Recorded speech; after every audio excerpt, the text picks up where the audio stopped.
नौहर जगत के सभी दर्शकों को नमस्कार। स्थानीय सुभाष चंद्र बोस शिक्षक प्रशिक्षण महाविद्यालय में सुभाष चंद्र बोस जयंती समारोह पूर्वक मनाई गई। महाविद्यालय प्राचार्य डॉक्टर दयाराम जांगिड़, सहायक आचार्य जगतपाल शर्मा, श्रीमती कैलाश व छात्राध्यापक छात्राध्यापिकाओं द्वारा सुभाष चंद्र बोस के चित्र के समक्ष पुष्प अर्पित किए गए। ममता राठौड़, मोनिका, नकुल, विनीता, युवराज सिंह, अमित, अदिति सहित अलग अलग कक्षाओं के अनेक छात्राध्यापक छात्राध्यापिकाओं ने सुभाष चंद्र बोस के जीवन संस्मरण सुनाए व राष्ट्रभक्ति कविताओं का पाठ किया। महाविद्यालय प्राचार्य डॉक्टर दयाराम जांगिड़ ने देशभक्त सुभाष चंद्र बोस के जीवन पर प्रकाश डालते हुए कहा कि उन्होंने तुम मुझे खून दो मैं तुझे आजादी दूंगा का नारा देकर देशवासियों को जागृत किया। उनके जीवन से हमें प्रेरणा लेनी चाहिए। महाविद्यालय निदेशक डॉक्टर रणधीर सिंह ढाका ने बताया कि देशभक्त सुभाष चंद्र बोस अपने जीवन में एक प्रतिभाशाली विद्यार्थी भी रहे हैं।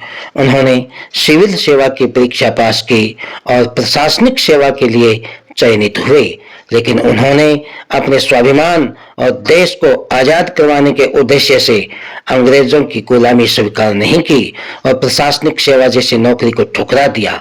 उनका जीवन देशभक्ति से ओतप्रोत है। आवश्यकता है कि हमें उनके विचारों को अपने जीवन में ढालना चाहिए।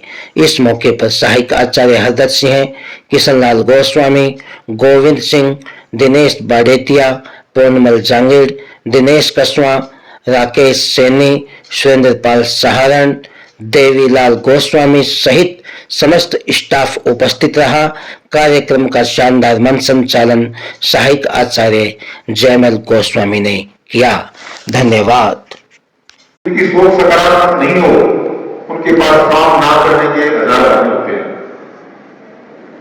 सकारात्मक सोच है तो आज हम एकदम पिछड़े गांव, ग्रामीण क्षेत्र, एकदम बिल्कुल पिछड़े हुए आर्थिक रूप से जो परिवार है उनमें बड़े होना प्रतिभाएं होती है और पूरी की पूरी सुख सुविधाएं मिलने के बाद भी बहुत सी लोग प्रतिभाएं नहीं कर पाते।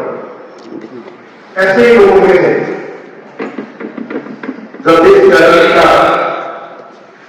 आंदोलन चल रहा था और पूरी दुनिया में ये कहा जाता था कि अंग्रेजों के राज में भी अर्थ होता है तो कोई आवाज सकता, बात नहीं कर सकता और था भी ऐसा। उस समय भी उनके बिल्कुल लड़ाई करने का जज्बा भाई था, लेकिन जज्बा इतना मजबूत कि घर छोड़ करके वो पता नहीं कहां सूखते छुपाते विदेशी शासकों से जाकर चर्चा करना और उनसे सहयोग मांगना और अपनी काबिलियत के बल पर अपने आत्मबल पर उनको संतुष्ट करना कि हाँ अगर आप हमारा सहयोग दोगे तो अंग्रेजों से हमारे देश को करवाएंगे, लेकिन घर नहीं जा पाने से तो देश पहले से अंग्रेजों से पीड़ित है, आपको ऊपर हम सहयोग करेंगे। छोटी बात नहीं होती, पढ़ करके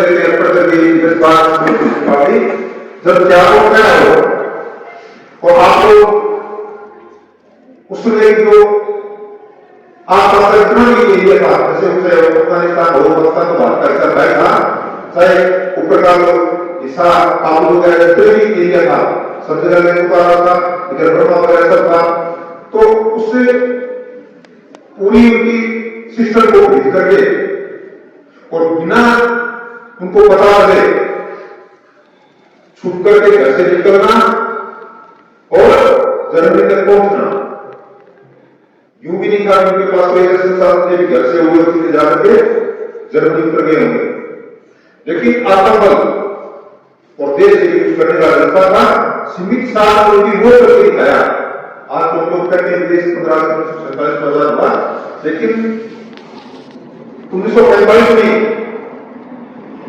नेताजी सुभाष चंद्र बोस ने इन पार और ऊपर जो उत्तर है उसकी तरफ से अपने आजाद सेना की बलपराई करते हुए बहुत दिन में कहा था। ठीक है, संयोग के अंदर जर्मनी, जापान जो मित्र राष्ट्र थे उनकी हार भी, अमेरिका या इंग्लैंड ये ग्रुप था इनकी जीत भी, और उसके बाद जो बोस का या नेताजी सुभाष चंद्र बोस का जो सपना था वो साकार नहीं हो पाया। लेकिन जज्बा ये अच्छा एक अभी जो चर्चा करेंगे कि लोग पैसे के तौर पर काम करते हैं, वहां तो नेताजी सुभाष चंद्र बोस का ये लड़ना है तुम मुझे खून दो, मेरे पास देने की कुछ नहीं है, तुम ही मुझे खून दो कि बदले आजादी मिलेगी।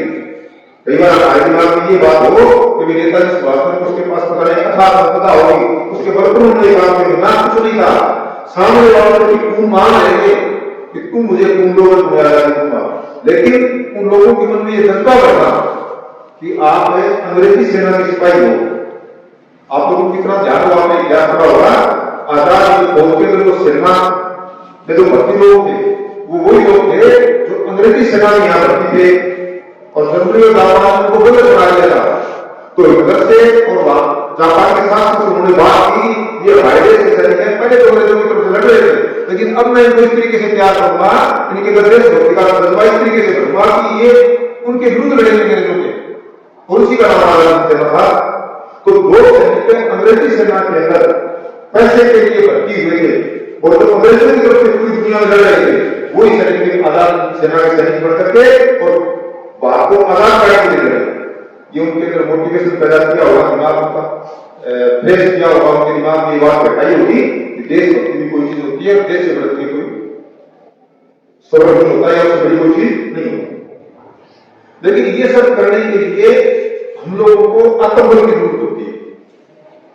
हम लोग ऐसे महापुरुषों से, उनके जीवन से, उनके किए कार्य से ये प्रेरणा लें कि वो सीमित साधन में बहुत कुछ कर सकते हैं, तो हमें इस प्रकार का प्रयास करना चाहिए। आज के समय में देश को जो जरूरत है, आज के समय की जो परिस्थितियां हैं उनमें खून लेने की जरूरत नहीं है। हम स्वतंत्र हैं, प्रजातंत्र है, लेकिन प्रजातंत्र के अंदर रहते हुए इस प्रजातंत्र को मजबूत करते हुए भारत देश को मजबूत करने के लिए सीमित साधन में क्या क्या काम कर सकते हैं। सबसे ज्यादा हमारी ये डिमांड तो रहती है कि सरकार ने हमारे लिए क्या किया, सरकार का तो देश ही है, देश ने हमारे लिए क्या किया उसके बारे में सोचते हैं कि हमने देश के लिए क्या किया, ये सोच भी हमारी विकसित हो। इस सोच के साथ अगर हम आगे बढ़ेंगे कि देश से हमें बहुत कुछ मिल रहा है, हम भी देश के लिए कुछ करें, समाज के लिए कुछ करें, तो निश्चित रूप से हमारा ये जीवन सफल है और ऐसे महापुरुषों की जयंती या उनको याद करना हमारा सफल होगा। एक बार पुनः मेरे सभी स्टाफ साथियों को और आप सब छात्र अध्यापकों को बहुत बहुत धन्यवाद। जय हिंद, जय भारत।